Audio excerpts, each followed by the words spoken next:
अर्जुनଙ୍କ धनुष माटी पड़गला एवं से युद्ध करने को इच्छा करती नहीं। यही समय श्रीकृष्ण तांकु कौन उपदेश देले।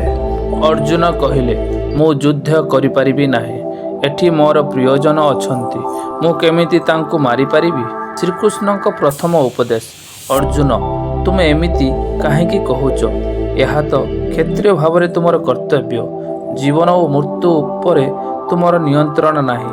देह नश्वर किंतु आत्मा कदापि मरी नाही। कर्म एवं फल तुम्भे निज कर्तव्य कर, किंतु तार फल विषय चिंता करिवा नाही।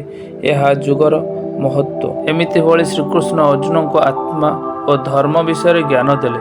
अर्जुन आउ कौन जिज्ञासा कले, यह जानिया पई आगामी वीडियो देखंतु। जदि आपण मानकु आमर यही गीतार अध्याय गुड़िक भल लगुए ताहले जीवा पूर्व गोटे कमेंट कर दिंतु एवं लाइक कर दिंतु। आउ एभली मोटिवेशनल वीडियो पाई आम चैनल को सब्सक्राइब कर दिंतु।